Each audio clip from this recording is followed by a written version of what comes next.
On va commencer avec Fred, mais plus qu'avec Fred, avec la parole de Dieu, que je trouve que c'est une super belle place pour commencer un temps d'adoration. Donc, Ésaïe 29, versets 6 à 8. Tu seras visité par l'Éternel des armées, avec un tonnerre, un tremblement de terre, un bruit formidable, avec l'ouragan et la tempête, et avec les flammes d'un feu dévorant. Et comme il en est d'un rêve, d'une vision nocturne, ainsi en sera d'une multitude de nations qui combattront Ariel de tous ceux qui l'attaqueront, elle et sa forteresse, et qui voudront la détruire. Alors comme celui qui a faim, je vais recommencer. Alors comme celui qui a faim rêve qu'il mange, puis s'éveille, le gosier vide. Comme celui qui a soif rêve qu'il boit, puis s'éveille, épuisé, et le gosier assoiffé. Ainsi en sera-t-il de la multitude de nations qui combattront la montagne de Sion.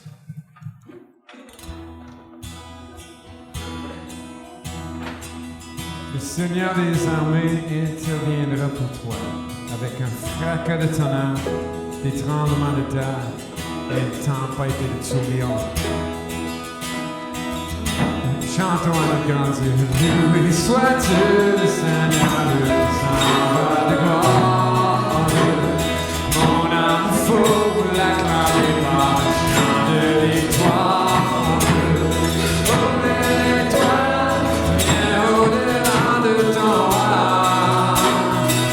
Célébrer sa mémoire.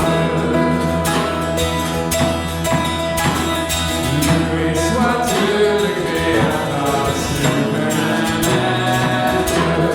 à tous ces donne le louange, la tout ce qu'il fait est agréable et parfait. Sache le reconnaître. Loué sois-tu, nous avons déjà tous le révèle.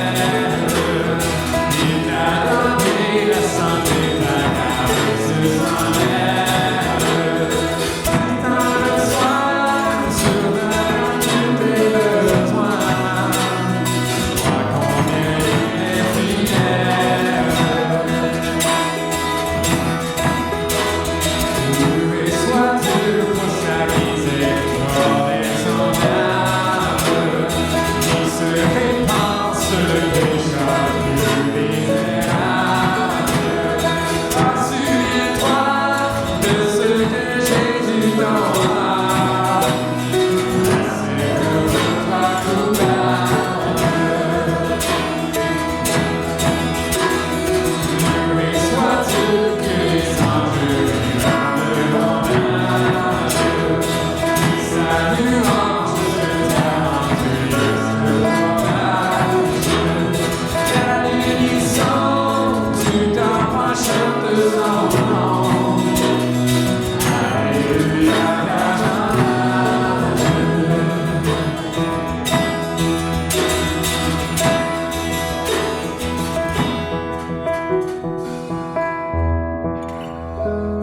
Le prochain, j'ai remarqué ce matin, pendant qu'on pratiquait, comment ce chant est construit.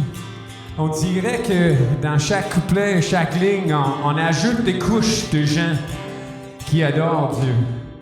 Avec les saints, les bienheureux et les anges et tout le reste. C'est assez fascinant de voir. Donc, portez attention à ça. Et imaginez là, toutes ces différentes couches qui viennent ensemble pour chanter gloire, gloire, gloire à notre grand Dieu. Gloire, gloire, gloire, honneur et puissance,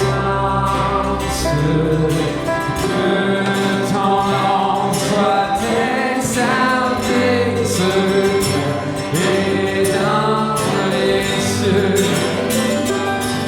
Gloire, gloire, gloire, force, obéissance,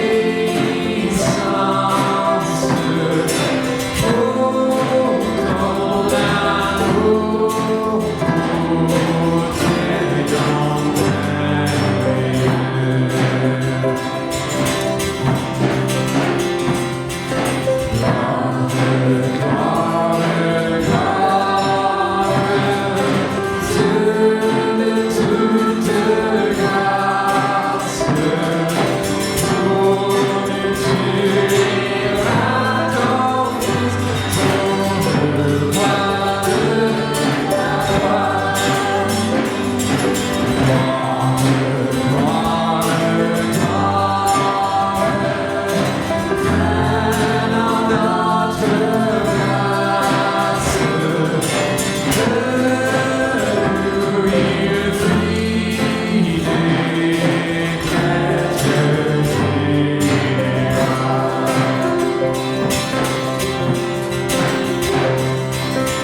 oh Dieu.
Le prochain élément du culte, ça va être une prière, mais faite à distance.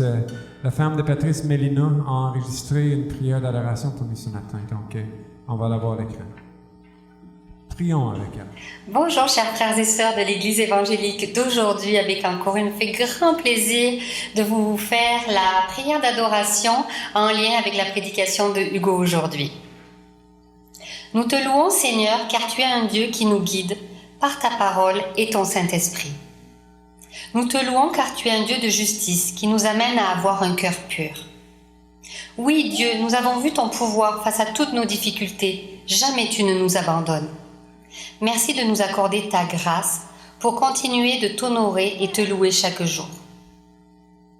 Seigneur, règne sur nos paroles, sur les mots qui sortent de notre bouche. Permets-nous de marcher dans tes voies et d'honorer nos parents. Seigneur, nous te confessons toutes les fois où nous te blessons et blessons notre prochain par notre orgueil. Aide-nous à être calmes et à chercher seulement ta gloire. Nous te demandons ta force pour résister à avoir raison. Nous te prions pour ta présence et ton aide dans nos relations avec notre prochain. Nous te demandons de travailler dans nos foyers afin d'y apporter la paix et la réconciliation. Nous avons confiance en ta présence et ta protection aujourd'hui, alors que nous te cherchons de tout notre cœur. Parce que tu es puissant pour vaincre tes ennemis, nous te faisons confiance pour nous accompagner dans notre communication et purifier notre cœur. Amen. Passez une belle journée. À bientôt. Et Rachel Aubé va faire la lecture du texte biblique en Marc ce matin en préparation pour le message. Ça va aussi servir comme une préparation vers la confession de nos péchés, que Patrice va venir diriger dans une prière après.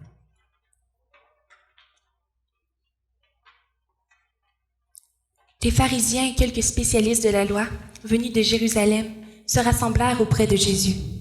Ils virent quelques-uns de ses disciples prendre le repas avec des mains impures, c'est-à-dire non lavées.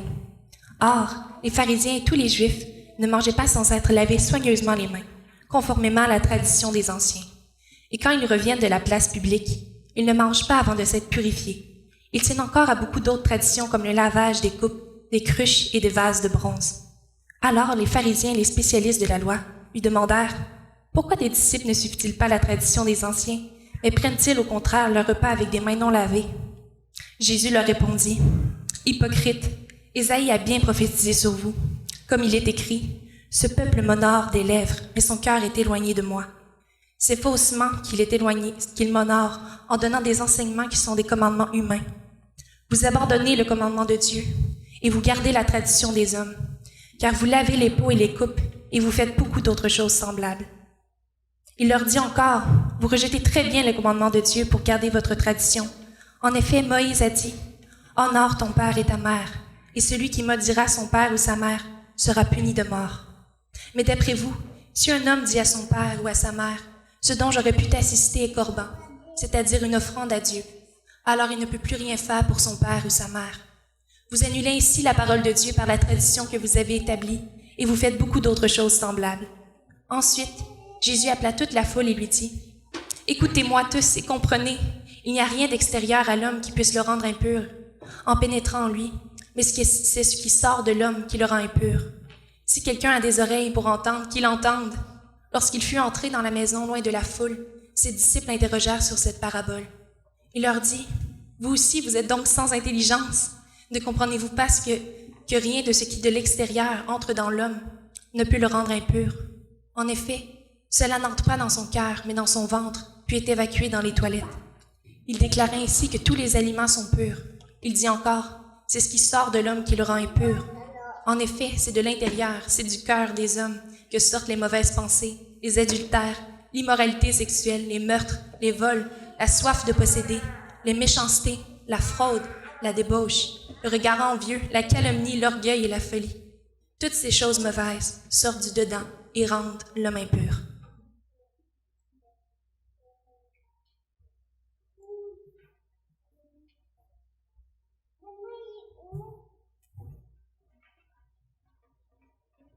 Hugo nous a demandé la lecture en Jérémie 17, versets 9 et 10, et ça va en même temps servir de préparation pour la prière de confession. Jérémie 17, versets 9 et 10. « Le cœur est tortueux plus que toute autre chose, et il est incurable. Qui pourrait le connaître? Moi, l'Éternel, moi, je sonde les cœurs, je scrute le tréfonds de l'être, pour donner à chacun ce que lui auront valu sa conduite et les effets de ses agissements. » Si vous voulez vous courber pour prier.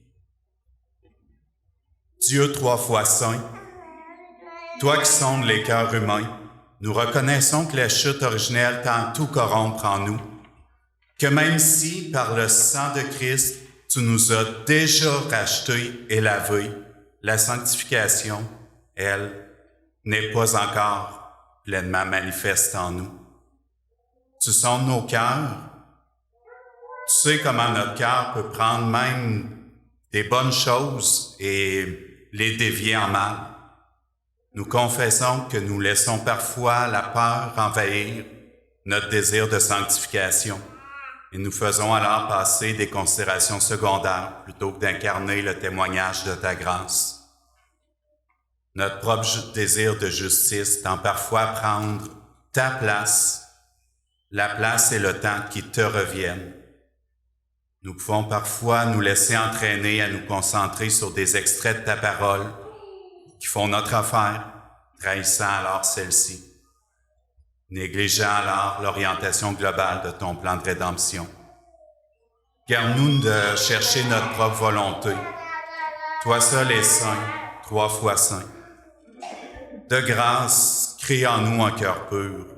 Renouvelle et affermis notre esprit. Imbibe-nous de la joie de ton salut, pour que nous soyons ambassadeurs du ministère de réconciliation avec toi, que tu as opéré par ton Fils Jésus-Christ, notre Seigneur, lui qui vit et règne avec toi dans l'unité du Saint-Esprit.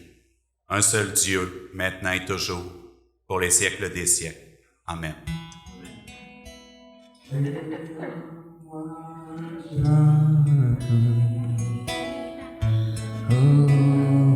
Oh Dieu, renouvelle et affermis mon esprit.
c'est moi qui ai la joie ce matin pour la lecture de la parole de nous rappeler que Dieu ne va pas nous laisser tel que nous sommes et Dieu ne va pas laisser le monde tel qu'il est. Avec une autre lecture d'Isaïe 29. Encore un peu de temps. Et le Liban sera transformé en verger, et le verger sera semblable à une forêt. Quelle abondance! En ce jour-là, les sourds même entendraient les paroles du livre, et sortant des ténèbres et de l'obscurité, les yeux des aveugles verront. Oui, grâce à l'Éternel, les hommes se réjouiront de plus en plus. Les plus déshérités des hommes exulteront de joie grâce au Saint d'Israël. Car les tyrans auront tous disparu, les moqueurs ne seront plus. Et tous ceux qui sont aux aguets pour commettre le mal seront éliminés. Ceux qui condamnent les gens par la parole, ceux qui tendent des pièges aux juges dans les tribunaux, ceux qui perdent le juste sans aucune raison, oui, tous disparaîtront. C'est pourquoi l'Éternel qui a délivré Abraham dit à la communauté de Jacob, Jacob n'aura plus honte désormais, et son visage n'aura plus à parler, lorsqu'ils verront tout ce que j'aurai accompli au milieu d'eux. Ils me reconnaîtront pour Dieu. Ils me vénéreront comme étant le Saint d'Israël. Ils me redouteront, moi le Dieu d'Israël. Ceux dont l'esprit s'égare apprendront le discernement, et les contestataires recevront l'instruction. Et on va chanter ensemble cette joie que nous avons de connaître le salut en Jésus-Christ. Et de sauver mon âme, et le sang de Jésus, pour elle je te réclame, et le sang de Jésus.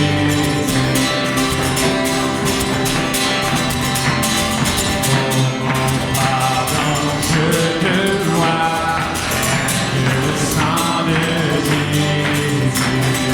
Pour mon salut je ne crois que le sang de Jésus. Précieux sang de l'agneau qui me donne un cœur nouveau.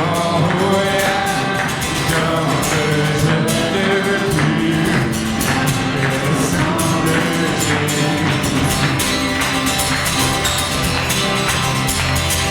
Je ne veux pour ma justice, c'est le sang de Jésus qui me rendra plus propice que le sang de Jésus.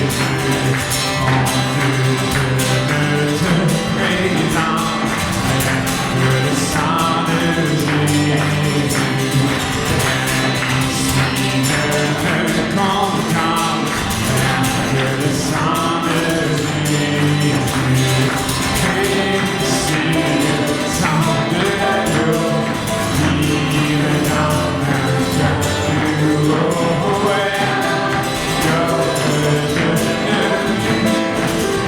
Que le sang de Jésus. Je n'ai pour toute espérance rien que le sang de Jésus. Pour ma vie, pour confiance, rien que le sang de Jésus. Merci le sang de l'agneau qui me donne un cœur nouveau.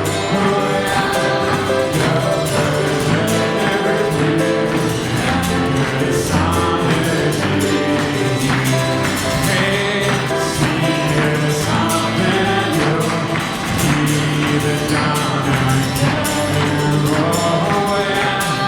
Je ne veux plus que le sang de Jésus.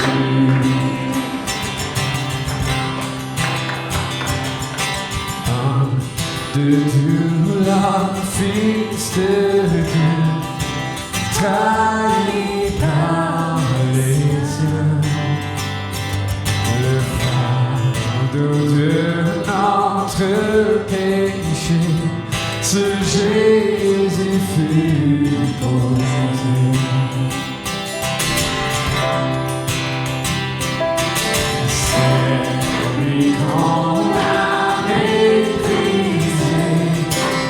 faussement accusé. L'estime me humilié, depuis une couronnée. Oh, cette croix m'arrêtante, une ensemble pour l'amour, que mon âme s'écrie, Alléluia, gloire et honneur à toi seul.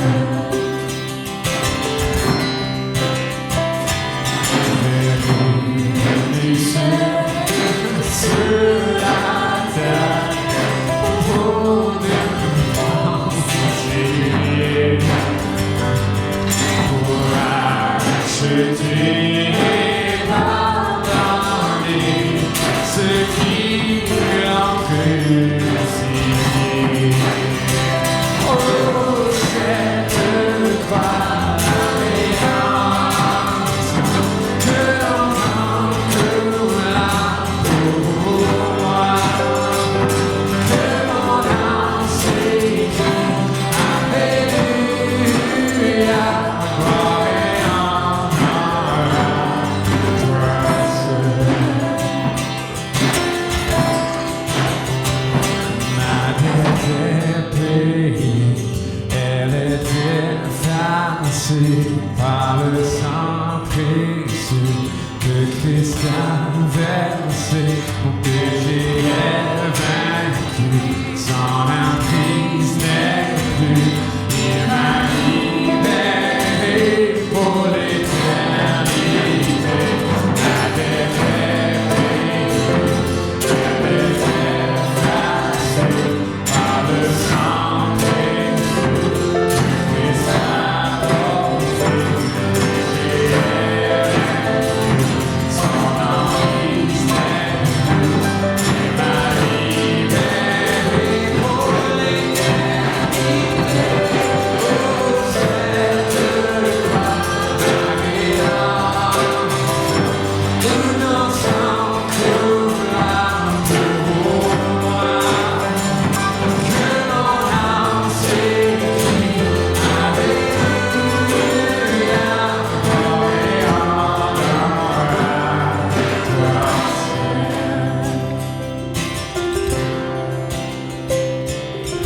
La pierre a été roulée, oh, vois le tombeau vide. Alléluia, Dieu soit loué, il est ressuscité. Cette croix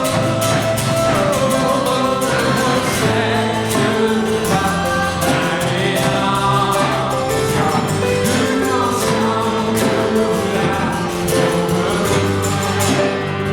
que mon âme s'écrie,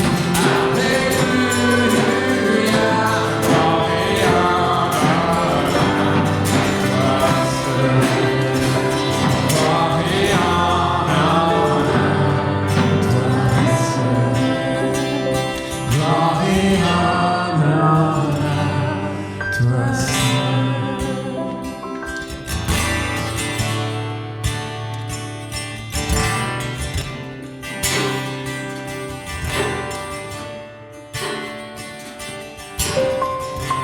Notre Père éternel, toi qui as tout créé, Dieu tout-puissant, c'est par ton Saint-Esprit que Jésus fut conçu, Christ notre Sauveur.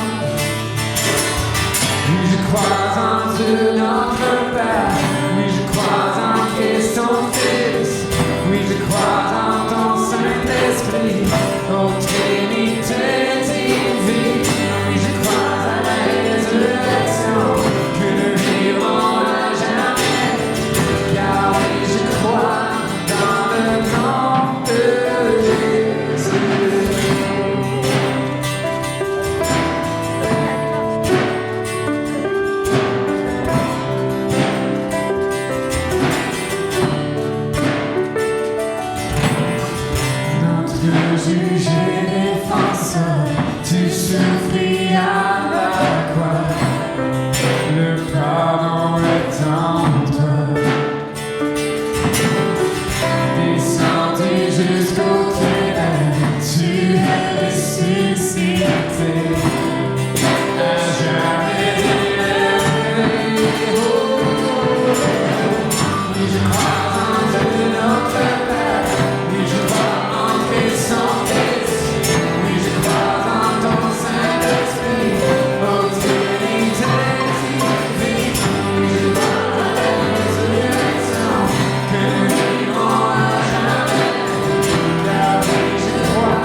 Petite minute familiale.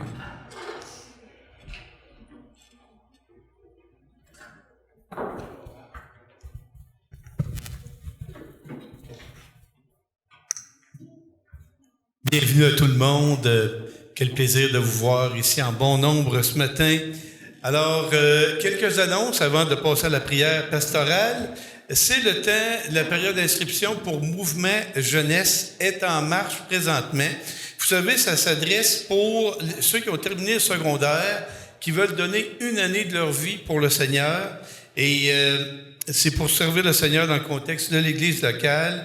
Pour plus d'informations, bien, on a Rachel qui a fait ça cette année et est très contente. Si vous pouvez aller la voir directement à ce sujet. Également, on peut dire pour la halte santé qu'on est en préparation présentement, ça se passe plutôt bien. Il y a eu une rencontre avec ABI, on sait qu'ils participent là-dedans pour dans ce projet-là. Et on vous rappelle qu'on a toujours besoin de bénévoles pour travailler sur le projet de pergola et de jardin communautaire. Jean est la personne contact pour ça. D'ailleurs, vous avez sans doute remarqué une belle affaire qui s'est passée cette semaine. Si vous étiez à l'arrière, là, avez-vous remarqué tout le bel aménagement qui a été fait en arrière de l'église? Il y avait des roches, on va appeler ça le trou, là. C'est le trou en arrière, là, dans lequel il y avait des roches avant qu'on avait fait l'église ici. On avait dit, hey, on va domper nos roches là. Je me rappelle, c'est ça qu'on avait fait. C'est bien correct. On avait mis nos roches là. Maintenant, c'était réaménagé pour faire comme du gazon. Justement, le gazon les semences ont été semées hier. Puis ça pourrait être tentant pour certains jeunes d'arriver et de dire, hey, regarde comme c'est beau ce coin-là, on va aller faire des marches là-dedans, jouer là-dedans et tout ça. Donc, on m'a demandé aux parents pour le prochain mois, minimalement, de surveiller ça, de ne pas aller en arrière piloter là-dedans pour laisser la chance au gazon de pousser. N'importe qui a travaillé là-dedans sait à quel point c'est important de ce côté-là. Donc, un petit détail à observer, je vous prie. Également, je remercie bien entendu tous les bénévoles qui se sont impliqués dans cet élément-là. Il y avait un élément qui avait été jasé lors de la réunion des membres, c'est d'avoir des tables de pique-nique. Alors, j'ai le plaisir de vous annoncer que ça va être fait l'année prochaine. Le temps là, de couper le bois, sécher ça, on va confectionner ça à la main de façon homemade, si on peut dire. Donc, l'année prochaine, ça va être fait. Et dernièrement, le conseil pastoral se réunit dimanche, le 30 mai. Donc, une fois sur deux, les conseils pastoraux ont lieu le jeudi et l'autre, c'est le dimanche. Et c'est une belle occasion pour vous de rencontrer les membres du conseil. On est toujours ouvert. Venez prendre rendez-vous avec nous. Dites-nous un petit peu à l'avance. Ça peut même se faire la journée même. Vous avez un sujet qui vous voulez partager, il y a quelque chose qui vous pèse. Venez nous rencontrer. Ça va nous faire très plaisir à ce moment-là. Alors, juste avant de passer à Hugo, je vais faire une courte prière pastorale pour les églises de la région. Si vous voulez vous courber avec moi. Grand Dieu, Seigneur, Esprit Saint, Fils et Père éternel, nous voilà devant toi pour te reconnaître comme le maître souverain de cette création et de son maintien et de son aboutissement également. Dans ta sainte volonté, tu as permis que des églises s'établissent un peu partout dans la région dans laquelle nous faisons partie de cette région.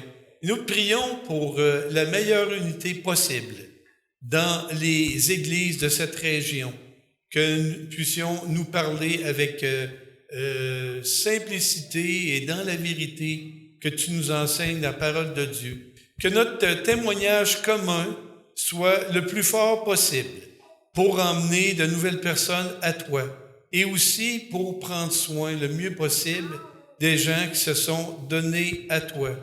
Seigneur, oui, il y a sans doute des petites différences entre des églises de toutes sortes de confessions et de regroupements, mais, Seigneur, permets que ton nom soit glorifié, magnifié à travers l'ensemble de ces églises. Et nous te prions plus spécialement pour l'Église baptiste évangélique de Trois-Rivières, dans laquelle cette Église a été issue il y a une dizaine d'années, pour la pleine santé spirituelle de cette Église.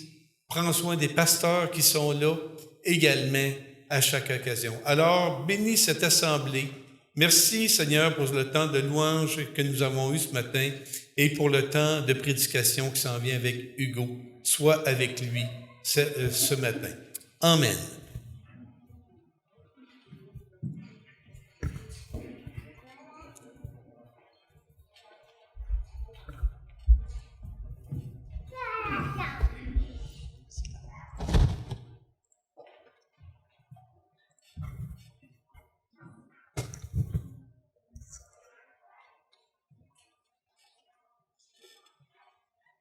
Un, deux, un, deux.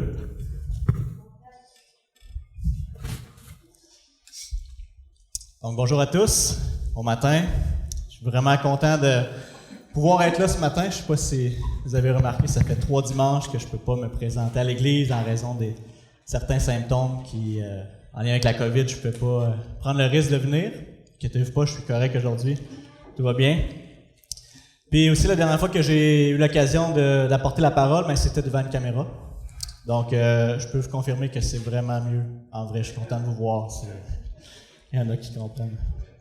En effet. Donc, ce matin, on va continuer notre série sur l'Évangile de Marc. On se souvient que Marc s'efforce de mettre vraiment en lumière l'identité de Jésus au travers tout son Évangile pour montrer à ses lecteurs qu'ils puissent le voir par eux-mêmes, qu'il est bel et bien le Christ, le Fils de Dieu, comme il a affirmé au premier chapitre. Donc, on l'a vu depuis le début, comment Marc l'a présenté, chasser les démons, il a guéri les maladies, il a même restauré un paralytique, un paralysé, il a calmé la tempête. Donc, on voit des choses vraiment qui se bâtissent pour nous montrer qui est Jésus, qu'on puisse avoir les implications pour nous-mêmes. Mais au travers de tout ça, on a vu aussi Jésus qui vient exposer la religiosité des gens de son époque, en particulier des leaders religieux. On a vu plus tôt qu'il est allé manger avec des pécheurs et ça l'a vraiment mal passé. Ses disciples n'avaient pas jeûné, un jour de jeûne, qui était de jeûne pour eux. Donc ça aussi, il y avait eu un conflit avec ça. Il avait guéri quelqu'un lors du sabbat, et là, il y avait eu un autre conflit avec ça aussi. Puis aujourd'hui, on va voir, on a eu la lecture tantôt, c'est en Marc 7, 1 à 23, et Jésus est encore dans un conflit avec les autorités religieuses au sujet de la pureté. C'est quoi la pureté devant Dieu? Eux vont présenter et Jésus va répondre. Donc à ce point-ci de l'Évangile, on est dans la région de Génézareth. C'est une région païenne, c'est dans le même environ que l'homme qui était possédé par Légion, la passe avec les 2000 cochons. Puis Jésus est en train de manger avec ses disciples et la scène qu'on va voir se passe en 3 étapes. Les pharisiens spécialistes de la loi viennent poser une question à Jésus. Jésus répond pas tout de suite, il les reprend. Et ensuite, il va donner sa réponse, puis il va enseigner ses disciples. Donc, pour la prédication, on va suivre cet ordre-là des 3 scènes. Fait que je vais lire, on l'a vu tantôt, mais je vais le relire pour que ça aille mieux qu'on l'ait en tête. Donc, versets 1 à 5.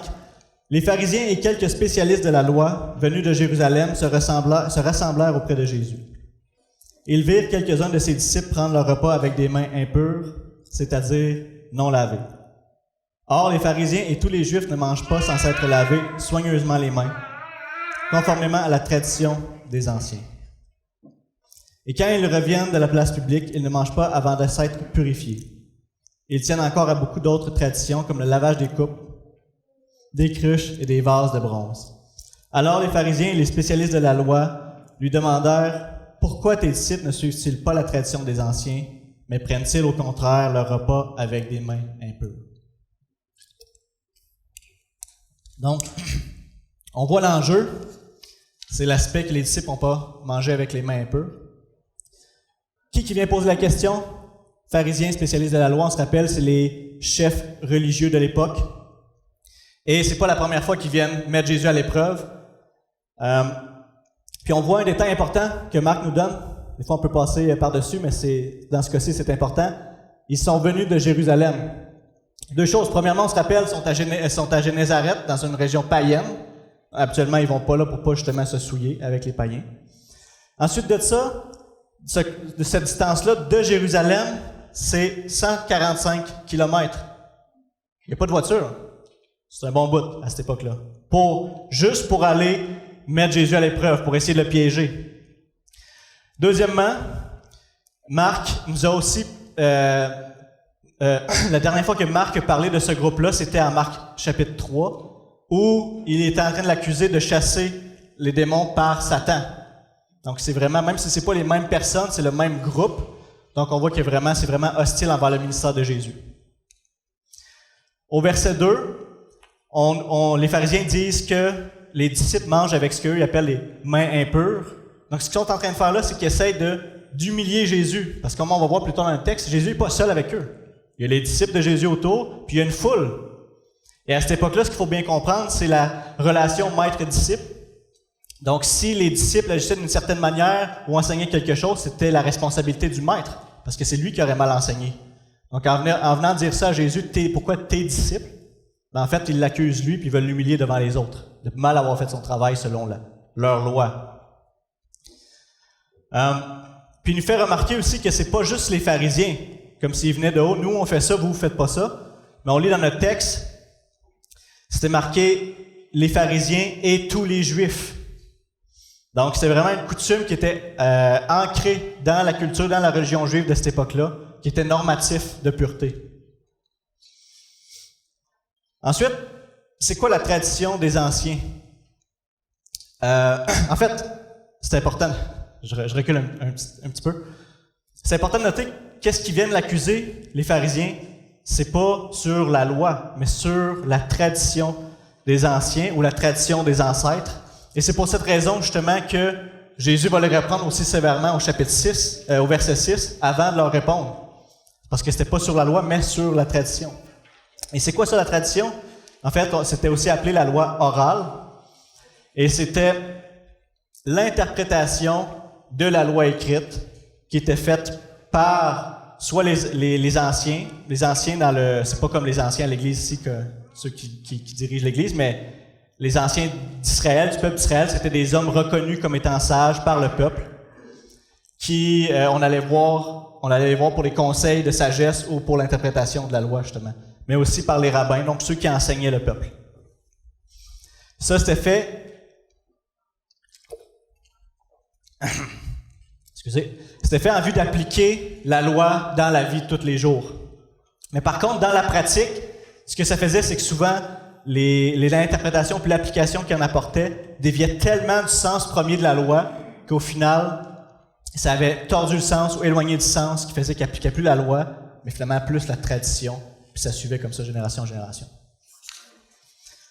La question à se poser ce matin, c'est si c'est pas un commandement de la loi, ça vient d'où? Pourquoi est-ce que les pharisiens se permettent d'aller accuser Jésus pour quelque chose qui n'est pas dans la loi? Donc, comme on a vu dans le texte, ça vient de la tradition des anciens, puis ça vient d'un texte de la loi de Moïse en Exode 30, versets 17 à 21. Vous pourrez aller voir, je ne le lirai pas. Mais c'est un commandement pour les prêtres qui font leur service dans le temple, qui devaient se laver les mains pour, justement, le service qu'ils faisaient avec les offrandes sacrées. Et ce que ça a été fait, c'est que ce principe-là a été appliqué à tous les membres du peuple pour toutes les sortes de nourriture. Et une chose qu'on doit bien comprendre, c'est qu'au départ, avant cette tradition-là que Jésus va réfuter, accuser, c'est qu'il y avait des bons motifs. Il voulait honorer Dieu. Après que le peuple d'Israël a été apporté en exil, quand ils ont été rapportés à Jérusalem, ils se sont dit, plus jamais on va vivre ça. On ne veut plus tomber dans l'idolâtrie, briser la loi de Dieu, puis se ramasser encore en rébellion contre notre Dieu, puis vivre ce genre d'expérience-là qu'on a vécu. Alors on va mettre une clôture autour de la loi pour s'assurer de jamais aller enfreindre les commandements de Dieu. Alors ils ont mis d'autres commandements autour, mais ce que ça a fait, c'est avec le temps, finalement, ils n'obéissaient plus aux commandements ici, ils suivaient ça autour. Au lieu de faire l'inverse, de guetter la tradition par la loi. Donc c'est un bon motif, ça a mal tourné, ce qu'on voit dans le texte ce matin. Puis, pourquoi ils ont fait ça aussi? On le voit dans les textes. De quelle manière ils ont interprété ça? En Lévitique 11, 45, on lit « Vous serez saints, car je suis saint ». Donc, de ce principe-là, en addition avec un autre principe qu'ils ont en Exode 19, 6, vous êtes un royaume de prêtres, une nation sainte, qui s'applique à nous d'ailleurs, comme peuple de Dieu, l'Église. Ils ont voulu appliquer la loi, rendre la vie de tous les jours pour chaque croyant, pas juste les prêtres, que ça soit sanctifié, que ça soit saint. Puis une chose qu'on peut retirer du texte, c'est pas ça que Jésus condamne d'ailleurs. C'est vraiment qu'est-ce qu'ils en ont fait maintenant que c'était rendu égal à la loi, puis qu'ils ne faisaient plus avec ces motifs-là. Mais une chose qu'on peut retenir, c'est que on devrait nous aussi chercher à sanctifier toutes les choses de la vie, toutes les journées de la vie, comme peuple de Dieu. Puis, une chose qu'on doit faire attention, c'est les choses qu'on doit retenir. Une chose qu'on doit faire attention, c'est la tradition qui peut s'installer dans notre Église ou dans notre vie personnelle aussi.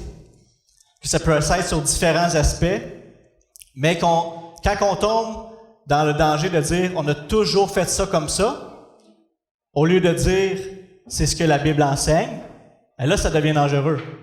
C'est pour ça qu'il faut toujours constamment revenir aux Écritures, parce que c'est la Bible qui est notre autorité, c'est la Bible qui est le standard, c'est elle qui devrait diriger notre vie, notre pratique.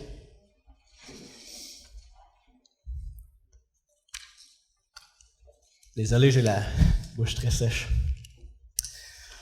Donc maintenant qu'on a compris le contexte de la question des pharisiens, on va se tourner vers nos versets 6 à 13 pour voir de quelle manière Jésus les reprend. Verset 6. Jésus leur répondit, « Hypocrite, Ésaïe a bien prophétisé sur vous, comme il est écrit. Ce peuple m'honore des lèvres, mais son cœur est éloigné de moi. C'est faussement qu'il m'honore en donnant des enseignements qui sont des commandements humains. Vous abandonnez le commandement de Dieu et vous gardez la tradition des hommes, car vous lavez les pots et les coupes et vous faites beaucoup d'autres choses semblables. » Il leur dit encore, « Vous rejetez très bien le commandement de Dieu pour garder votre tradition. En effet, Moïse a dit, « Honore ton père et ta mère, et celui qui maudira son père ou sa mère sera puni de mort. Mais d'après vous, si un homme dit à son père ou à sa mère, « Ce dont j'aurais pu t'assister est corban, c'est-à-dire une offrande à Dieu, alors il peut ne plus rien faire pour son père ou pour sa mère. Vous annulez ainsi la parole de Dieu par la tradition que vous avez établie et vous faites beaucoup d'autres choses semblables. » Donc, comme Will l'a mentionné ce matin, c'est ici qu'on va voir là, le lien avec le texte d'Ésaïe. Le texte d'Ésaïe que Jésus cite, c'est au chapitre 29, c'est au plein milieu d'une section de jugement contre le peuple d'Israël, qui était tombé dans l'idolâtrie, qui était rendu finalement avec une façade religieuse.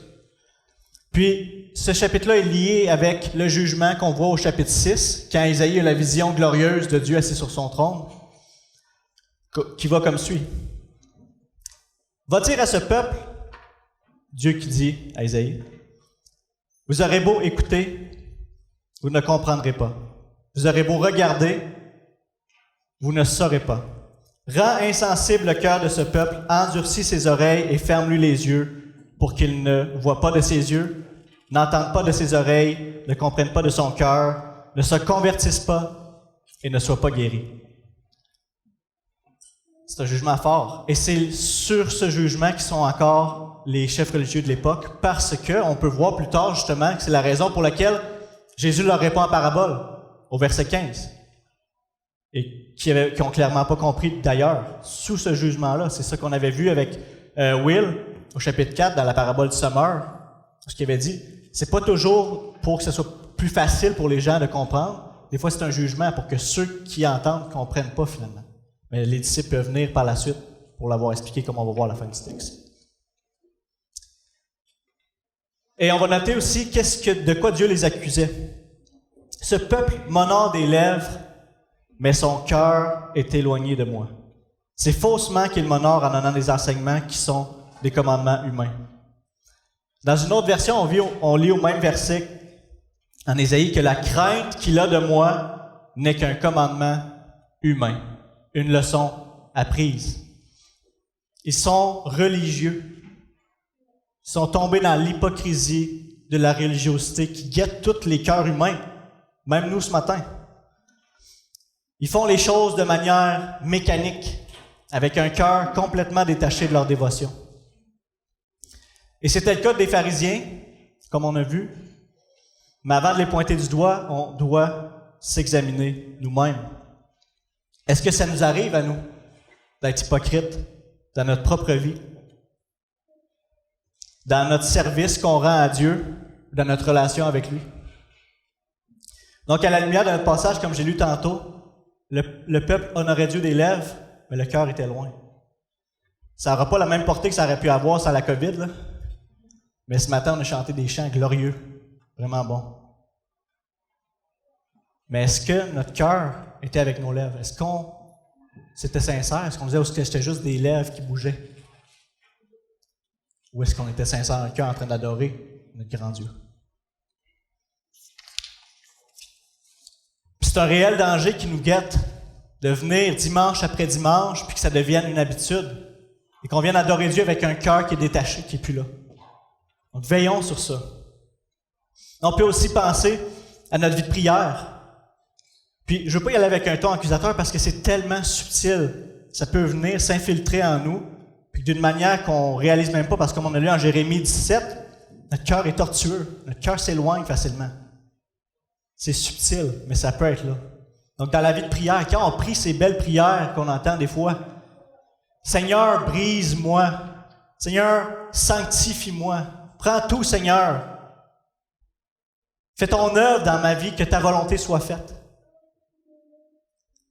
C'est très pieux comme parole, mais est-ce qu'on désire réellement ça? Est-ce qu'on est prêt à payer le prix de ce que nos paroles impliquent, ou est-ce qu'on les dit, soit seul devant Dieu ou avec d'autres frères et sœurs pour paraître pieux devant eux? C'est ça que Jésus va accuser.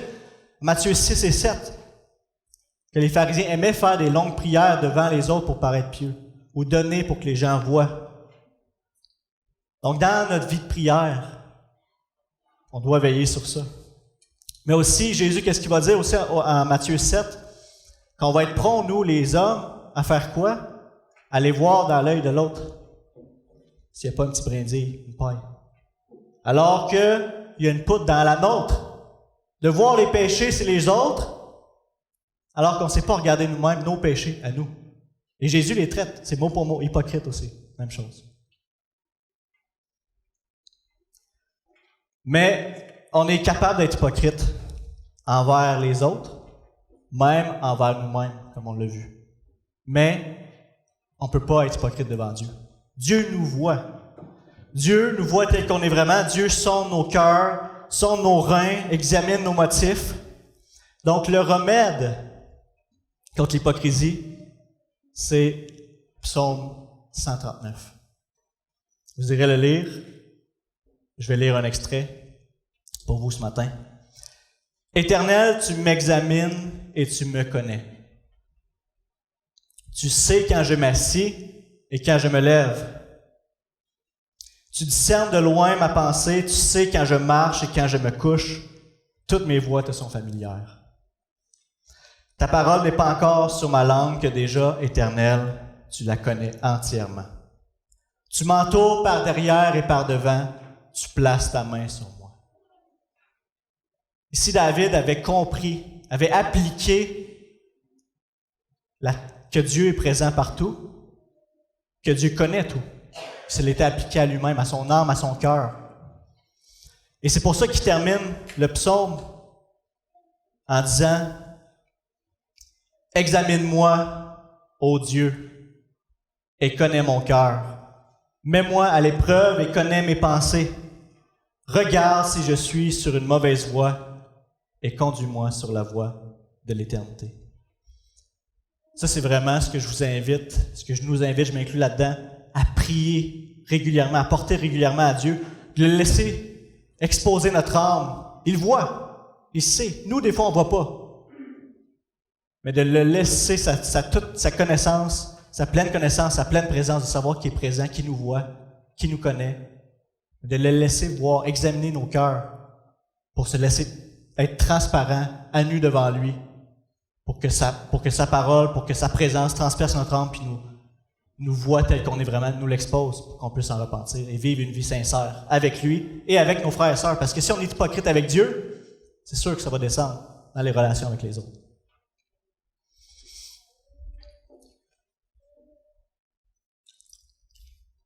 Donc, après avoir si gentiment traité les pharisiens d'hypocrites, Jésus les reprend sévèrement et condamne leur tradition. Comme je rappelle tantôt, pas les motifs qui se cachaient derrière, mais leur tradition, ce qu'ils avaient fait avec, en leur disant qu'ils, voyez l'escalade là, ils abandonnent, ils rejettent, ils annulent. Je vais revenir à ce point un petit peu plus tard.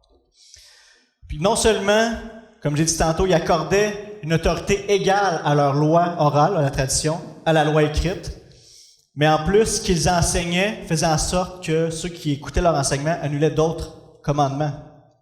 Et c'est seulement un exemple que Jésus prend, on a vu, à la fin de ce que j'ai lu tantôt.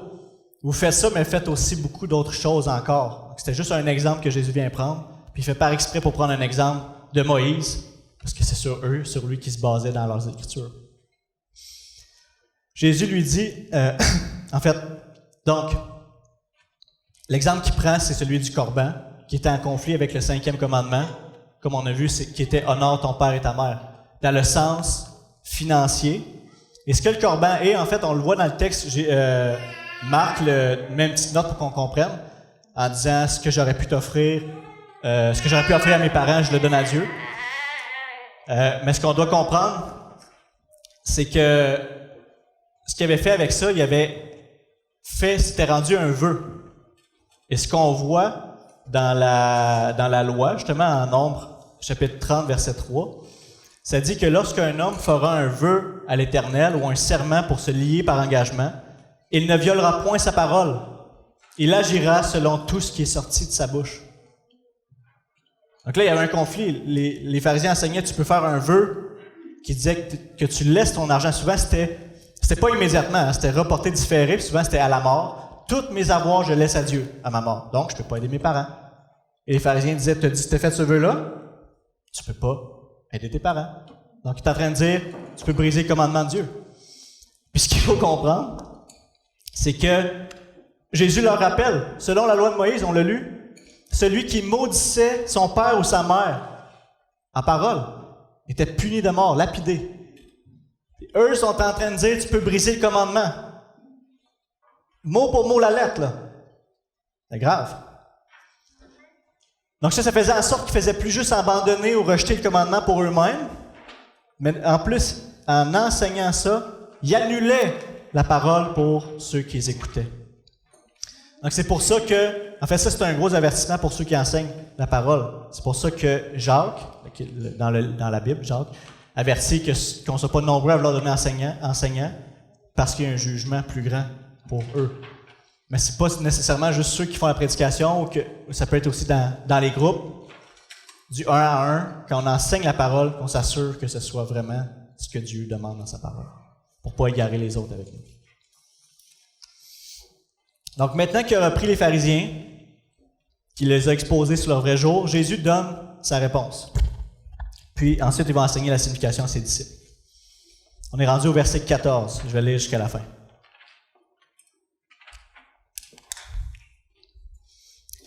Ensuite, Jésus appela toute la foule et lui dit, « Écoutez-moi tous et comprenez. Il n'y a rien d'extérieur à l'homme qui puisse le rendre impur en pénétrant en lui, mais c'est ce qui sort de l'homme qui le rend impur. Si quelqu'un a des oreilles pour entendre, qu'il entende. » Donc, c'est sa parabole. Lorsqu'il fut entré dans la maison, loin de la foule, ses disciples l'interrogèrent sur cette parabole. Il leur dit, « Vous aussi, vous êtes donc sans intelligence? Ne comprenez-vous pas que rien de ce qui, de l'extérieur, entre dans l'homme ne peut le rendre impur? En effet, cela n'entre pas dans son cœur, mais dans son ventre, puis est évacué dans les toilettes. » Il déclarait ainsi que tous les aliments sont purs. Il dit encore, « C'est ce qui sort de l'homme qui le rend impur. En effet, c'est de l'intérieur, c'est du cœur des hommes que sortent les mauvaises pensées, les adultères, l'immoralité sexuelle, les meurtres, les vols, la soif de posséder, les méchancetés, la fraude, la débauche, le regard envieux, la calomnie, l'orgueil, la folie. Toutes ces choses mauvaises sortent du dedans et rendent l'homme impur. » Donc, après avoir donné sa réponse, comme je disais, aux pharisiens et à la foule, en parabole, il se tourne maintenant seul avec ses disciples. Donc, les autres sont plus là. Et maintenant, il leur expose la véritable source d'impureté. Donc, les pharisiens disaient, « Tu ne laves pas tes mains avant de manger, tu es impur. » Jésus dit, « Voici ce qui rend impur. » Et il pointe vers quoi? Le cœur humain. Mais ce n'est pas le cœur humain de ceux, juste eux. Cœur humain. Cœur humain, toutes nous autres. Le siège, pas le cœur ici qui pompe du sang, mais le siège de nos affections. Qu'est-ce que le cœur désire le plus? C'est de là que sortent toutes nos paroles, nos pensées, nos actions. Et c'est simplement un survol général des péchés qui nous rappelle qui on est vraiment. Et par cet enseignement, Jésus déclare tous les hommes impurs. Parce qu'on a tout ce cœur-là. Ce qui empêche l'homme d'être en communion avec Dieu, c'est pas quelque chose d'externe. C'est à l'intérieur, c'est son cœur pécheur. Ça prend plus que de l'eau versée sur les mains pour laver ce genre d'impureté-là. Ça nécessite une réelle purification de cœur. Le psaume 24 nous dit « Qui pourra monter à la montagne de l'Éternel? Qui pourra se tenir dans son lieu saint? Celui qui a les mains innocentes et le cœur pur. » Donc, le constat que Jésus nous donne ce matin, c'est que notre cœur n'est pas pur. Avec le cœur qu'on a, avec toute notre saleté, notre impureté, on devrait avoir peur, on devrait se sentir sale et indigne de s'approcher d'un Dieu qui est parfait, saint, juste et pur. Si Dieu nous laissait comme ça, par nous-mêmes, c'est ça la réalité, par nous-mêmes. Mais, la bonne nouvelle, pour vous, mes frères et sœurs, qui avez cru en Jésus-Christ, qui avez placé votre foi en lui, c'est que Christ a porté notre impureté à la croix. C'est son sang qui nous lave, on l'a chanté tantôt, le précieux sang de l'agneau qui nous donne un cœur nouveau. C'est en Jésus qu'on a un cœur pur et qu'on peut s'approcher de Dieu. On lit à Hébreux 9, versets 11 à 14. « Quant à Christ, il est venu comme grand prêtre des biens à venir. Il a traversé le tabernacle plus grand et plus parfait qui n'est pas construit par la main de l'homme, c'est-à-dire qui n'appartient pas à cette création. Et il est entré une fois pour toutes dans le lieu très saint, à la présence de Dieu, derrière le voile. Dans le lieu très saint, non pas avec le sang de bouc et de jeunes taureaux, les anciens rituels de pureté, mais avec son propre sang. Il nous a ainsi obtenu un rachat éternel. En effet, le sang des boucs et des taureaux ainsi que la cendre d'une vache, dont on asperge ceux qui sont souillés, les rendent saints en leur procurant une pureté rituelle.